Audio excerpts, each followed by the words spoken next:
안녕하세요, 여러분.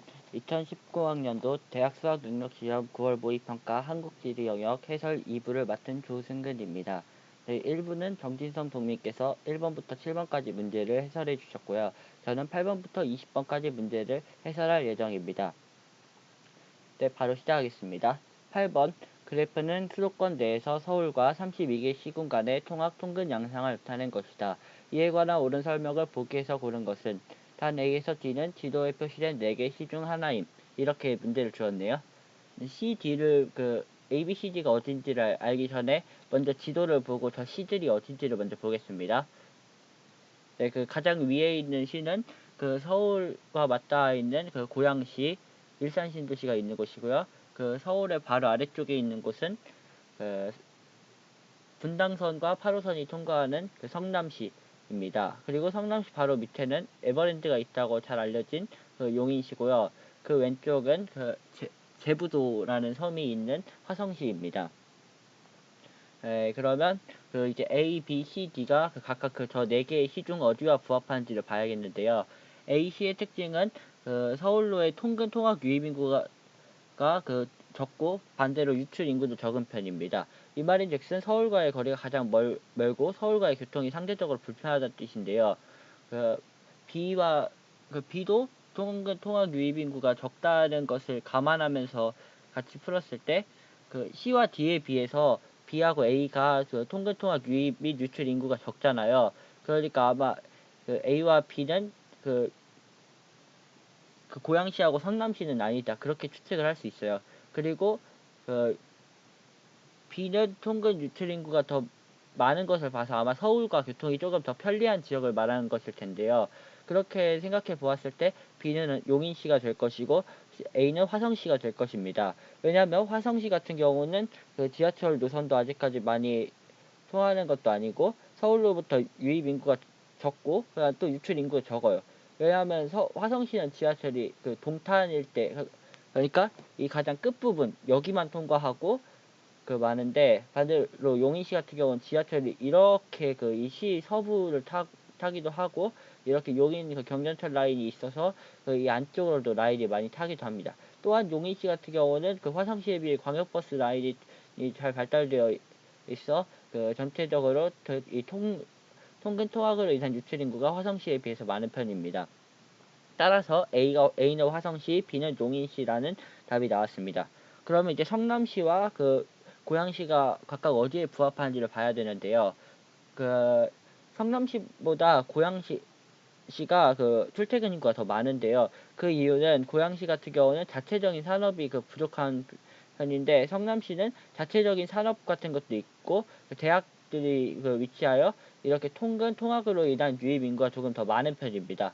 실제로 고양시 같은 경우는 대학들이 별로 없어서 많이 유입되지는 않는데 유출 같은 경우는 서울 이 중심가로의 광역버스와 같은 연계 노선망이 잘 되어 있어서 유출 인구가 많은 편이고 성남시는 8호선 라인을 통해서 들어오는 유출 인구도 많은 편이지만 자체적인 산업 및 대학 수요를 이용한 통근 통합 유입 인구도 많은 편입니다.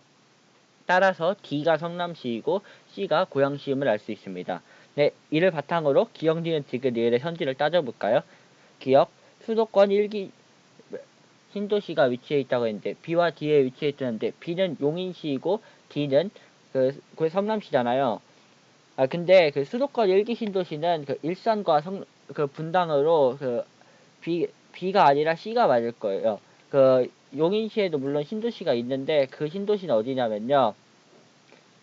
용인시의 신도시는 수지 신도시. 그러니까 수지 신도시? 수지도 일종의 신도시이고 용인하고 조금 맞닿아 있는 광교 신도시라고 불리는 그러한 것도 있어요. 사실 광교 신도시는 수원하고도 조금 겹쳐 있는데요. 수원과 용인에 함께 걸쳐 있는 이 일대를 광교 신도시. 이곳은 2기 신도시 지대라고 할 수 있습니다. 여기가 광교 신도시 용인 지대 쪽이죠. 따라서 기역은 틀렸고요. 니은 화성시는 용인시보다 공장 용지의 면적이 넓다. 네, 그렇습니다. 화성시 같은 경우는 현대적 자동차 공장이 또 입지하여 있고, 용인시는 이쪽 서인구 일대가 농업으로 하고, 공업은 전체적으로 낮은 반면에 화성시 같은 경우는 전체적으로 공업 용지의 면적의 비중이 조금 높은 편입니다. 그래서 니은 맞고요. 디귿. 성남시는 고양시보다 주간 인구 지수가 높다. 네, 그렇겠죠. 왜냐하면 여기 보면 주간에 유입되는 인구도 많이 있으니까 상대적으로 성남시는 유입되는 인구로 인해서 이 인구가 나간 만큼 그만큼 또 상승하니까. 실제 두 도시는 인구가 거의 비슷해서 인구가 많은 도시 유출 인구가 많고 유입 인구가 적은 도시가 주간에 인구가 조금 더 적게 되어 주간 인구 지수가 낮아집니다. 따라서 디귿도 맞는 말이고요. 리얼 A에서 D 모두 서울과의 통근통학에서 순 유출을 보인다 했는데요. 이것은 대략적인 값으로 눈대중을 해서 풀어야 되는데요. 일단 C와 D는 잘 봐도 일단 플러스, 마이너스. 그러니까 유출이 되는 걸 볼 수 있고, B도 마이너스가 되는 걸 볼 수 있는데, A를 잘 보세요. 25,000명, 25,000명이 유입됐는데, 여기가 이 절반 라인이에요. 근데 A의 유출 인구는 절반이 안 되면 볼 수 있잖아요. 따라서 이 A 화성시 같은 경우는 유입이 된다. 오히려 이 유입되는 인구가 유출되는 인구에 비해서 더 많다. 즉 플러스라고 표현을 하면 더 적합할 것 같네요. 그래서 화성시 같은 경우는 순 유입을 보이고 나머지 도시는 순 유출을 보이기 때문에 틀린 말입니다. 따라서 정답은 3번 니은 디귿입니다. 이 문제는 주간인구지수와 지역지리 단원으로 해석을 해야 될 것 같고, 아마 7, 8단원에 나오는 문제 7, 8단원에 나오는 내용을 바탕으로 문제를 푸시면 좋을 것 같습니다. 그래서 해설하도록 하겠습니다. 9번 A에서 D 지형을 갈아 옳은 설명을 보기에서 고른 것은, 이렇게 A 암석해안인데요. 암석해안은 여기 보시다시피 뾰족하게 해안선 쪽으로 노출되어 있는 곳이 암석해안입니다. B는 바다 안에 이렇게 점이 찍혀 있네요. 바다 안에 점이 찍혀 있는 것은 갯벌이고요. C는 해안선을 따라서 점이 찍혀 있네요. 그러면 이것은 사빈, 즉 사빈 모래사장이고요. D는 사빈의 모래가 뒤쪽에 퇴적되어서 만들어진 사구입니다. 사구를 알 수 있는 방법은 내륙에 점이 찍혀 있는 것이죠. 기억, 암석해안은 주로 파랑의 침식작용을 형성된다. 네, 그렇습니다. 암석해안은 파랑에 치면서 이 지역을 깎으면서 만들어진 해안이기 때문이죠.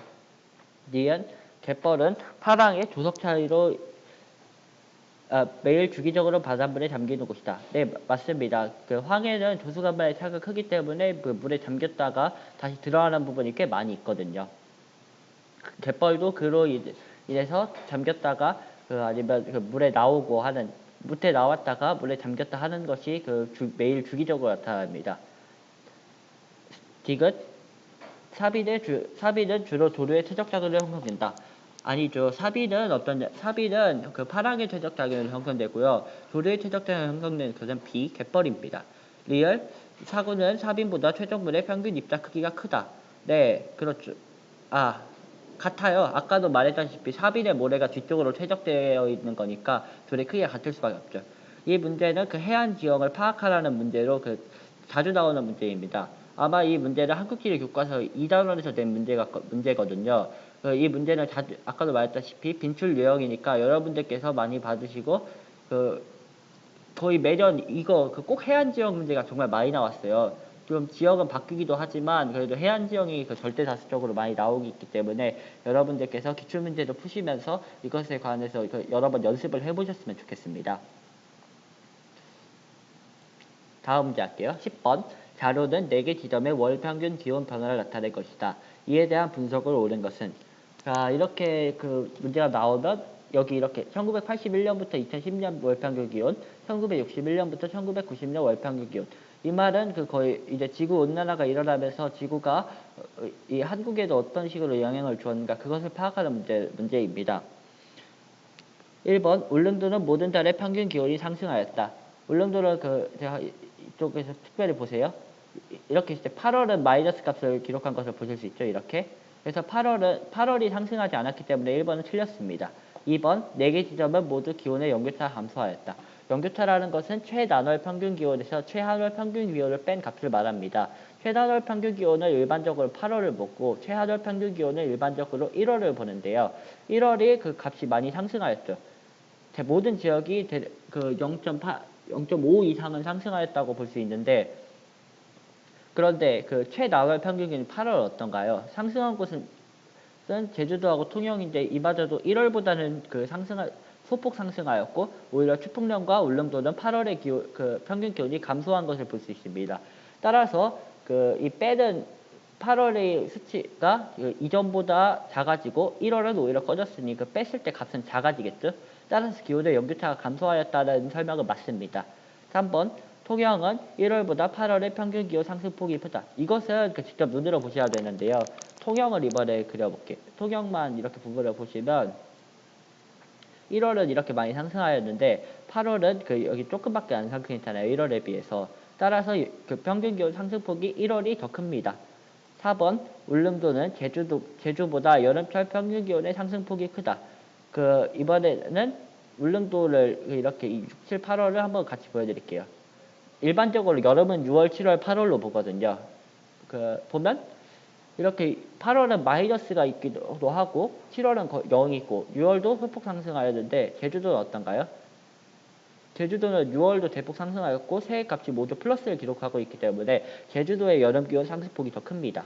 5번 4개 지점 중 추풍령의 겨울 평균 기온 상승폭이 가장 크다. 겨울 평균 기온은 일반적으로 12월, 1월, 2월을 말하는데요. 추풍령은 12월이 이렇고 1, 2월이 이렇습니다.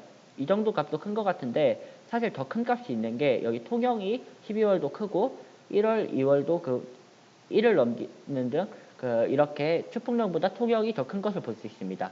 따라서 정답은 2번입니다. 이 문제는 지구온난화로 인해서 월평균 기온이 어떻게 변했는지를 보여주고 그에 따른 그래프를 해석하라는 문제로 아마 3단원 기후 부분에서 잘 나올 것이라고 생각합니다. 네, 11번 자료는 도시 순위와 인구 변화에 관한 것이다. 이에 대한 옳은 설명을 보기 위해서 고른 것은 일단 그래프를 보기 전에 선지를 먼저 볼까요? 기억, 종주도시로서 서울의 지위는 유지되었다. 종주도시란 제2의 도시에 비해 제1도시 인구가 2배 이상인 도시를 말하고요. 여기 보면 1975년과 2015년 이 부산이 제2의 도시니까 볼까요? 부산은 1975년에 인구가 약 250만, 서울은 약 700만. 이때도 종주도시지만 2015년에는 부산 인구가 약 350만, 반면 서울은 거의 1000만에 육박하는 여전히 종주도시화 현상이 유지되는 것을 볼 수 있습니다. 따라서 기억은 맞고요. 니은 10대 도시 중 수도권에 위치한 도시의 수는 2015년이 1975년에 비해 많다. 수도권 도시 1975년에는 서울, 인천, 수원, 2015년에는 서울, 인천, 수원, 고양이고요. 1975년은 서울, 인천, 성남. 3개에서 4개로 늘었네요. 니은 맞습니다. 디귿 총 인구에서 10대 도시 인구 합이 차지하는 비중은 2015년이 1975년에 비해 낮다. 이것은 그래프를 보시면서 대략적인 값으로 유출을 해봐야 되는데요. 제가 대략적인 값을 했을 때 1975년은 34분의 13, 2015년은 51분의 27. 계산기로 한번 보여드릴게요. 계산기로 보세요.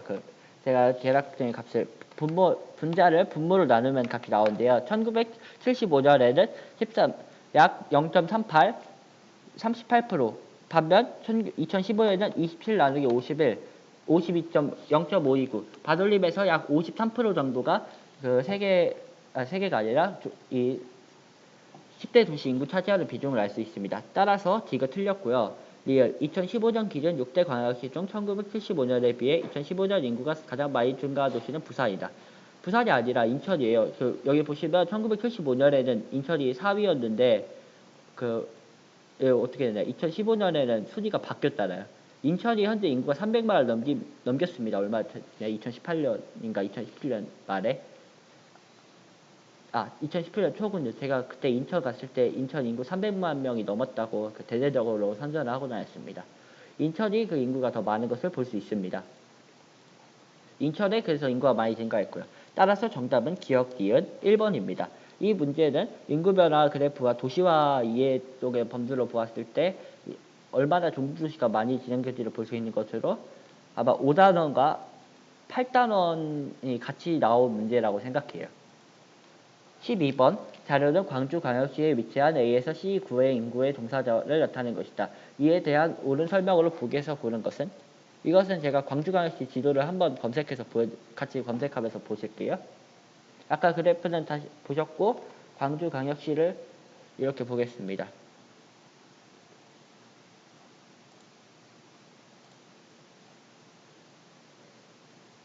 자, 이렇게 지도가 나왔네요. 이 지도하고 같이 비교해 볼까요? 가장 넓은 A는 광산구, B는 북구, C는 동구입니다. 여기 서구하고 남부도 같이 보이고요. 자, 그럼 이게 구를 안 상태에서 한번 문제를 풀어봅시다. 기억, A는 광산구는 북구보다 인구 밀도가 높다. 딱 봐도 광산구가 그 면적이 넓어 보이는데 인구는 북구에 비해서 더 적잖아요. 여기 A하고 B를 같이 비교했을 때 따라서 인구 밀도가 더 낮습니다. 광산구가. 참고로 광산구는 우리나라 그 광역시 아래 소속된 구 중에서 가장 큰 면적이 가장 넓은 구라고 합니다. 이거는 참고사항을 알아두시고요. 아까 광산구에 대한 이야기를 조금 더 하자면 광산구는 과거에는 그 송정이라고 불리던 곳이 불렸거든요. 그런데 송정시가 광주광역시로 1988년에 편입이 되면서 그 송정이라는 지명에 그 약간 거의 없어지고 광산이라는 지명으로 남아있어요. 그래도 여러분들 기차 철도 좋아하시는 분들이라면 아마 한 번쯤은 들어보셨을 광주 송정역. 그곳이 광산구 쪽에 위치하는 송정시의 흔적이라고 할 수 있습니다. 니은 북구는 동구에 비해서 초등학교 학급수가 많다. 인구가 많으면 초등학교도 많지만 초등학교의 학급수도 많습니다. 따라서 니은은 정답이고요. 디귿 통근 통학 유입 인구가 유출 인구보다 많은 곳은 동구이다. 네, 그 주간 인구 지수를 보면 알 수 있는데요. 주간 인구 지수가 높다는 것은 통근 통학 유입 인구가 많다는 것입니다. 따라서 디귿도 맞고요. 리을 제조업 종사 제가 좀 빠르네요. 약간 속도 조절하겠습니다. 제조업 종사자 수는 A가 가장 많으며 그로 인한 죄송합니다. 구별 총 종사자 대비 제조업 종사자 비율은 A에서 C 중 B가 제일 높다. 이는 그 제조업 종사자 수 여기 이 부분을 이 부분을 보시면 되는데요. 광산구가 제조업 종사자 인구가 가장 많고요. 상주 인구도 보면 많잖아요. 이것도 계산기로 한번 직접 계산해서 보여드릴게요. 47,511 나누기 39만 859를 하면 약 12%, 반면 북구는 19,572에서 45만 874를 나누면 약 4.3%, 그리고 동구는 2,214에서 10만 1,980을 나누면 약 2.1%. 그러니까 A 광산구가 제일 높습니다. 참고로 여기 자료에 보면 2015년이라고 했잖아요. 저희가 이번에 그 2018년 1월에 답사를 추진하면서 광주 지역을 추진했는데요. 그 제가 조사한 바에 따르면 최근 동구의 인구는 2018년쯤 해서 그 10만 명 선이 붕괴되었다고 합니다. 아마 이는 구도심의 슬럼화 현상과 연관이 있을 텐데요. 아무쪼록 이 문제가 잘 해결되기를 바라겠습니다. 이 문제는 구도심, 주거지, 점이지대와 같은 도시 내부의 구조별 특징을 다룬 문제로 아마 5단원 쪽 문제를 보셔야 좋을 것 같습니다. 13번 자료의 가, 다 지역을 지도의 A에서 E로 고른 것은 네, A는 파주, B는 철원, C는 화천, D는 인제, E는 고성입니다. 네, 잠시 물 좀 마시고요.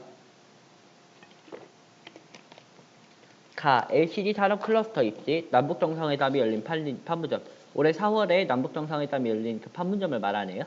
이 판문점은 이쪽이 개성과 위치한 파주 근처에 입지하고 있습니다. 그래서 가는 A. 그러면 1번과 2번 중 하나겠네요. 니은 여러분들이 잘 아시는 한탄강 용암대지 그리고 지리적 표시대로 등록된 쌀. 네, 철원쌀은 지리적 표시대로 등록이 되어 있고요. 한탄강은 이렇게 연천까지 이렇게 흐르는 강이고요. 한탄강에 용암대지가 있는 것도 역시 철원 쪽이라고 할 수 있습니다. 그러면 B니까 정답은 1번인데 일단 D가 인재를 볼까요? 농릅이라고 람사르 습지에 등록된 농릅 아마 여러분들 많이 아실 거고 내린천에서 래프팅 한다 그것도 많이 들어보셨을 거예요 여러분들이. 이곳은 인제구를 지칭합니다. 참고로 시 화천에는 평화의 댐이라는 시설이 있고요. 이 고성은 통일전망대와 7번 국도 종점. 그리고 1번 문제에서 그 아시안 하이웨이라는 게 나왔잖아요. 아시안 하이웨이는 7번 국도를 따라서 가는 국도로 부산에서 시작해요. 그 한국 구간의 종점은 고성 통일전망대입니다. 아마 이번에 아시안 하이웨이가 나와서 추후에도 아시안 하이웨이 관련 문제가 나올 수도 있기 때문에 한번 설명해 드렸습니다. 이것은 전형적인 지역지리 문제네요. 아마 강원도를 물어봤고요. 7단원이 나오겠죠? 14번 그래프는 권역별 신재생 에너지 생산량을 나타낼 것이다. 이에 대한 설명을 오른 것은 조력 태양광 풍력 중 하나이다. 여기 보면 시가 있는 곳이 유일하게 나 하나이고 권역은 그 호남권, 충청권, 강원권, 제주권, 영남권하고 수도권이 빠졌는데요. C가 유일하게 있는 것은 아마 C를 조력으로 봐야 할 것 같은데요. 그리고 나가 수도권일 거예요. 왜냐면 그 조력발전소가 우리나라에 딱 하나 있는데 그게 수도권이고 그게 시화호 조력발전소거든요. 한번 자료화면으로 보실까요? 시화 조력발전소라 10에 나올 텐데요. 네, 이렇게 이 태방원이 있고 이것이 시흥과 그 안산 대부도를 이어주는 그 도로의 역할도 하지만 이곳에서 이렇게 조력발전 기능도 함께 하고 있습니다.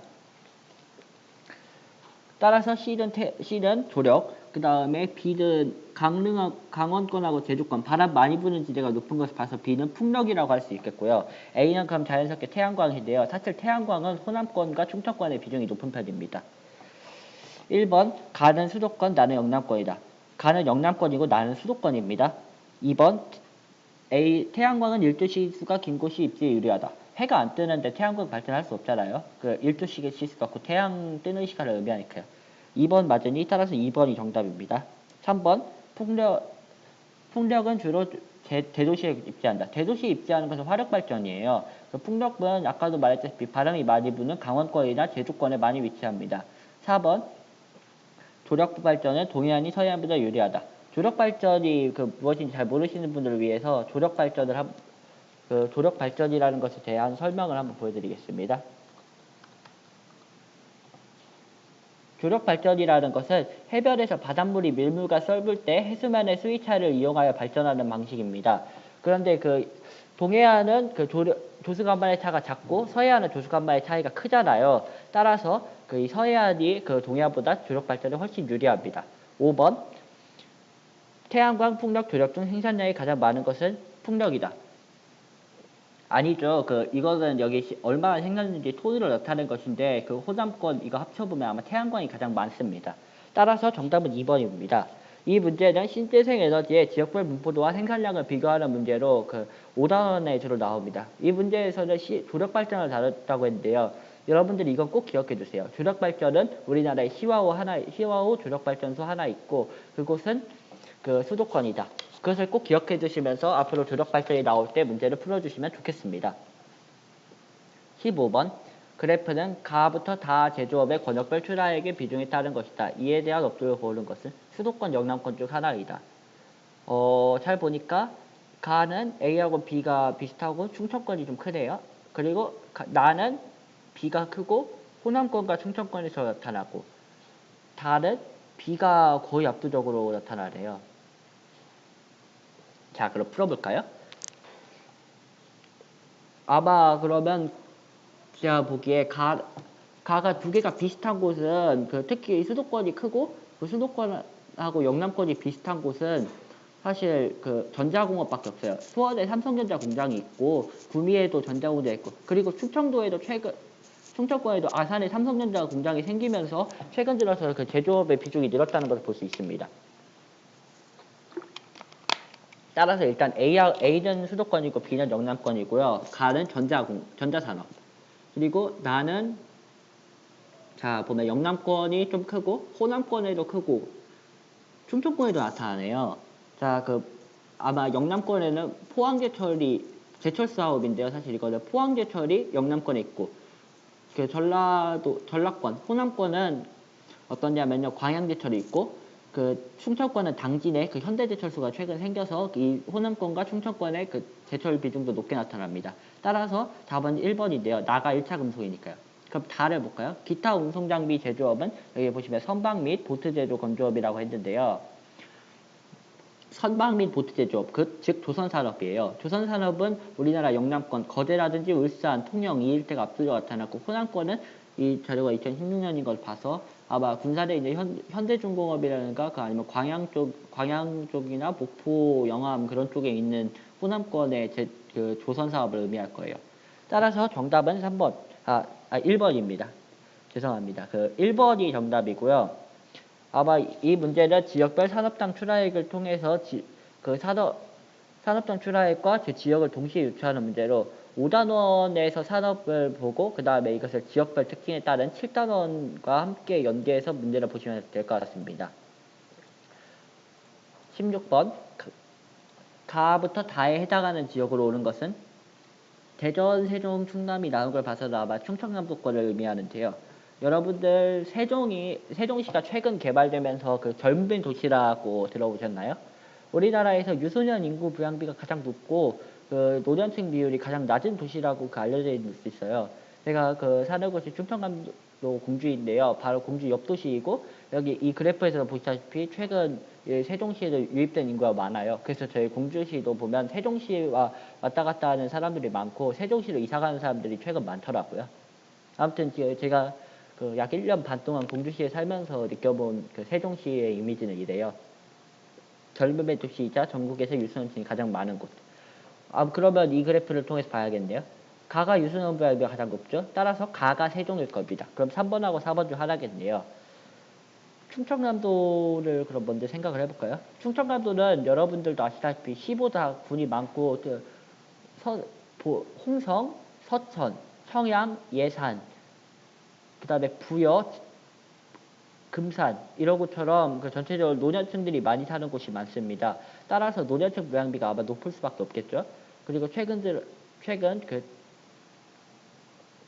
충청남도 쪽으로 그 이주한 그 세종시로 이사하는 인구도 많이 있고요. 따라서 다가 아마 충청남도가 될 것 같습니다. 따라서 정답은 3번인데요. 그럼 나가 대전인데 대전광역시는 어떠냐면요. 대전광역시는 그 노년층과 유소년층 인구가 비슷해요. 사실 과거에는 청장년층 인구도 많았지만 유소년층 인구도 많았는데요. 최근 들어서 조금 이게 감소하는 경향이 있어요. 그래도 대전도 여전히 그 유소년층 인구가 높기는 합니다. 따라서 정답은 3번입니다.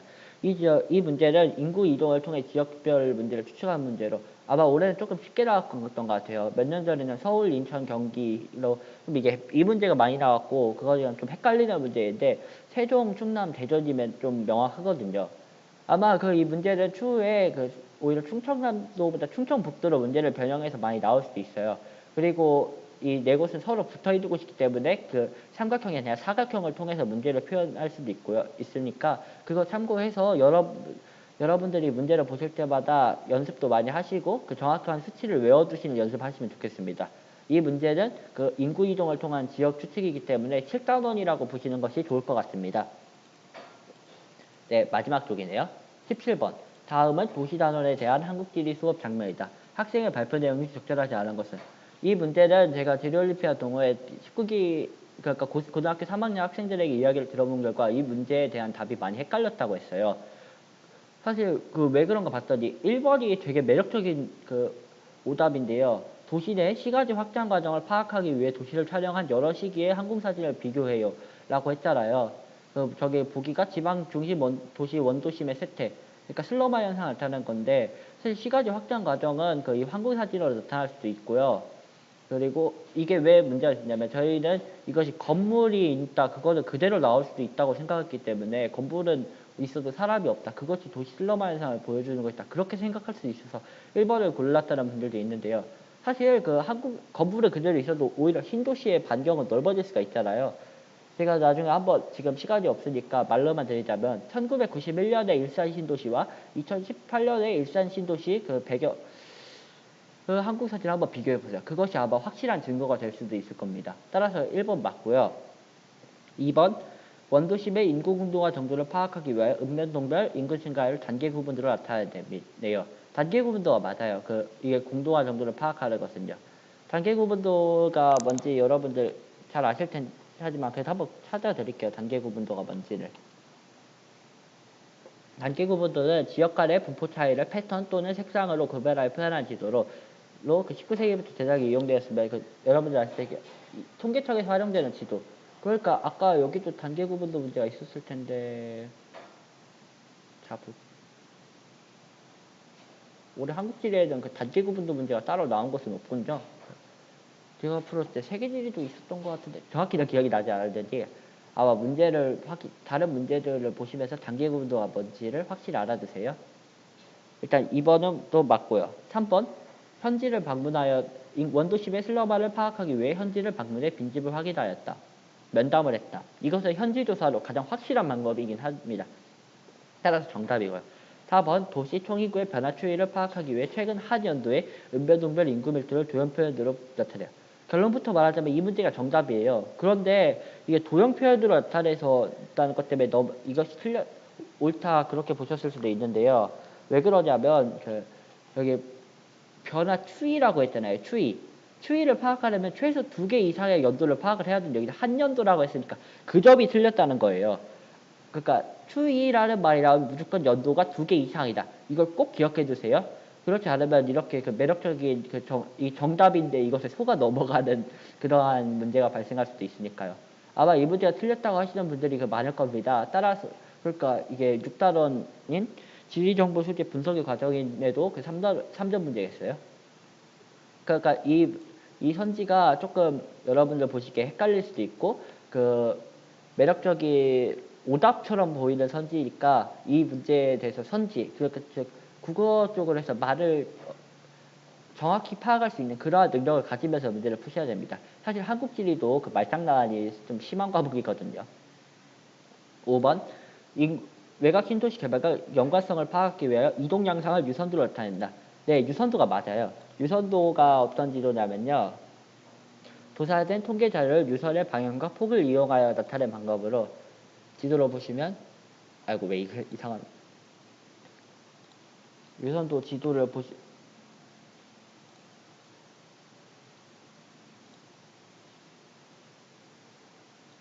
네, 여기 있네요. 여기 이런 게 바로 유선도입니다. 아까 그림을 좀 제가 잘못 검색했다는 거 그 좀 넘어가 주세요. 죄송합니다. 검색 잘못해서. 그래서 아까 17번 정답은 4번이고요. 이 문제는 아까도 말했다시피 지리정보 수집 분석 과정이라 6단원 문제라 봐야 될 것 같습니다. 18번 자료는 땡땡 동굴에 관한 설명이다. 이 지역의 분포하려 관한 옳은 설명. 일단 지도를 보니까 내륙이고 동굴이 저렇게 있는 거면 우리나라에는 석회동굴, 카르스트 지역밖에 없겠죠. 참고로 저 동굴은 제가 보기에는 영월의 고시굴 같아요. 담양의 고수동굴 같은 경우는 여기보다 조금 더 남쪽 아마 이 지점쯤에 위치하거든요. 그러니까 고시굴은 일단 석회암 동굴이에요. 여기도 기반함이 석회암이죠. 따라서 석회암 카르스트 지역에 관한 설명으로 문제를 풀어보겠습니다. 기억, 용암의 냉각 수축에 형성된 주상절리가 나타난다. 주상절리는 이곳에서 나타나지 않아요. 주상절리는 주로 제주도 지역에서 나타나고요. 주상절리가 무엇이냐면 용암이 수직적으로 흘러내린 것이 굳어서 형성된 것입니다. 따라서 기억 아니고요. 니은 기반함의 풍화로 형성된 붉은색 토양이 널리 분포한다. 기반함의 풍화로 형성된 붉은색 토양 간대 토양인 테라로사 맞습니다. 석회암 풍화토 이름이 테라로사이고 실제 이 지대에 가면 그 붉은색 흙을 볼 수가 있어요. 디귿 용암의 굳는 속도 차이에 의해 형성된 동굴이 나타낸다. 석회암이라고 했잖아요. 여기는 용암이 다시 나오면 안 되죠. 용암 붙는 속도는 용암동굴. 우리나라에 용암동굴이 있는 곳은 제주도이고요. 제주도밖에 없고요. 용암대지라고 하면 아까 철원 문제 13번 문제에서 나왔던 그 지역들이 하는 그 철원 쪽에 한탄강 그 용암대지 그거밖에 없어요. 우리나라 용암 지역은 2개. 그리고 그 용암으로 해서 형성된 그게 굳어서 만들어진 지역은 아까 제주도 쪽에 외돌개라든가 아니면 울릉도 독도 쪽에 있는 바위들은 다 용암 화산 폭발로 인해서 만들어진 지형이니까 이것도 참고해 두시면 좋겠습니다. 리을 기바람에 용해된 물질이 침전되어 형성된 지형이 나타난다. 기반함이 이거는 제가 준비를 못 해가지고 물질이 침전되어 형성된 지역 그런 지형이 나타나기도 하고요.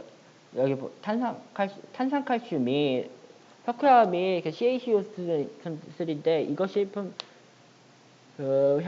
구성 성분이 침전되어서 형성된 지역이 나타나기도 하죠.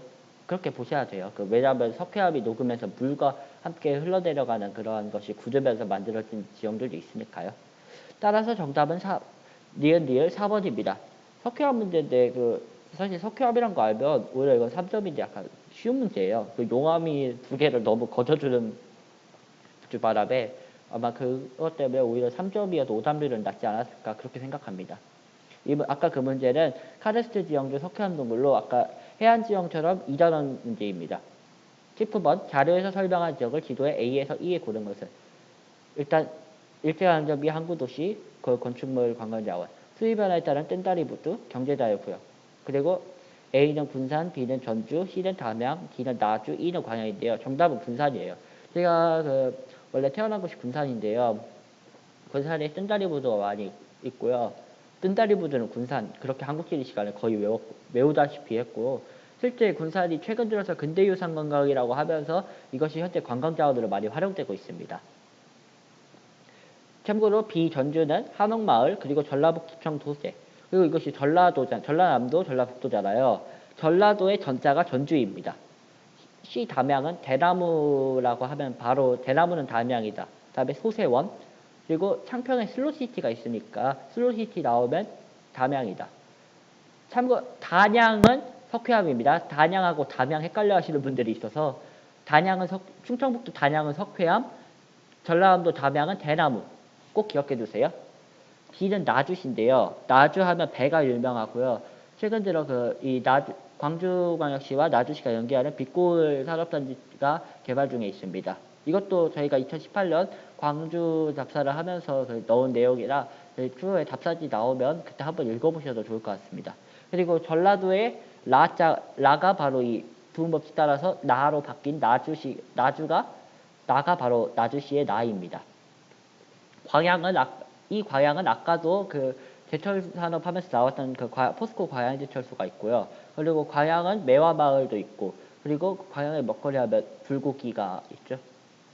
참고로 광양은 조금 특이한 곳인데요. 전국에서 읍이 시가지보다 더 큰, 그리고 전국에서 두 번째로 큰 읍이 위치한 곳으로 광양읍이 과거 광양군 동광양시로 나눠져 있을 때 중심지였고 현재도 중심지로 기능하고 있기 때문에 광양읍에서 살고 있는 분들이 많아요. 그러니까 이것이 조금 도심이 특이하게 나와진 이질적인 형태를 띠고 있는 도시라고 할 수 있습니다.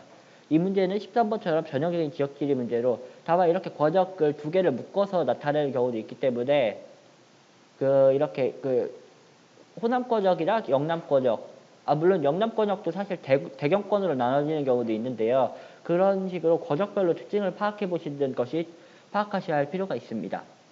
20번 마지막 문제네요. 그래프는 지도에 표시된 세계 시도의 시기별 인구 변동을 나타낼 것이다. 가부터 다에 대해 옳은 설명을 보기 위해서 고른 것은 가는 인구가 쭉 감소하고 있는데 순이동률은 여전히 높고요. 자연 증가율은 계속 감소하는데 순이동률은 여전히 플러스. 나는 순이동률이 쭉 마이너스인데 자연 증가율은 높았다가 계속 감소하고 다른 이제 자연 증가율도 2016년에는 마이너스를 기록하였네요. 자연 증가율이 감소했다는 것은 사망자 수가 많다는 뜻으로 다가 일단 맞아요. 다가 아마 전라남도가 될 것 같고요. 나는 최근 경기도 신도시 개발로 인해서 서울의 인구가 경기도로 들어가고 있으니까요. 그 점을 감안했을 때 나가 아마 서울일 거고 가가 경기도입니다.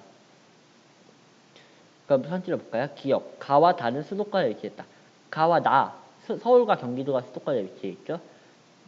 기억 아니고요. 니은. 1995년에 인구가 증가한 시도는 가와 나이다. 인구 증가는 자연 증가율로 보시면 되는데요. 자연 증가율이 1995년을 보면 여기도 플러스, 여기도 플러스, 여기도 플러스. 세 개 모두 플러스니까 가와 나가 아니라 모두 증가했다고 해야 맞겠죠. 따라서 니은도 틀렸고요. 그럼 정답은 5번인데 그래서 선지를 볼까요? 2005년에 순전출을 보이는 시도는 나와 다이다. 순전출을 보시려면 순이동률이 마이너스인지를 보시면 되는데요. 2005년에 순이동률은 나와 다 마이너스를 기록하고 있고요. 가는 플러스입니다. 따라서 디귿 맞고요. 리을 2016년에 출생자 수에 비해 사망자 수가 많은 시도는 라이다. 자연 증가율이 마이너스일 경우 출생자 수에 비해 사망자 수가 많다는 뜻입니다. 따라서 리을 정답이고요. 정답은 5번. 디귿 리을입니다. 이 문제는 인구 이동 및 계층별 인구의 변화를 나타낸 것으로 아마 인구의 지역별 인구 특징인 8단원 쪽하고 찝으면 7단원 쪽과도 관련이 있지 않을까요? 그렇게 생각합니다. 사실 한국지리 문제가 전체적으로 7단원 쪽에서 관련이 많이 있기 때문에 7단원을 기본으로 해서 지역적인 지지라고 하거든요. 지지를 파악한 다음에 그 총론, 앞부분을 총론이라 하니까 그 총론을 여러분들께서 적용하시는 것을 하면서 문제를 푸시면 쉽게 풀리리라 생각합니다. 네, 이번에 한국지리 영역까지 함께 해설하게 되었는데요. 여러분들 다 시험 보느라 수고 많으셨고요. 9월 모의평가가 여러분들의 위치를 가늠할 수 있다고 하지만 수능이 사실 제일 중요해요. 9월 모의평가는 그냥 모의평가일 뿐 못 보셨다고 너무 좌절하지 마시고 오히려 잘 못 보셨다면 철저히 더 많은 공부하시고 보완하시면서 더 좋은 결과를 얻으시길. 수능 때 다들 웃으면 되니까요. 네, 오늘 강의 들어주셔서 감사합니다.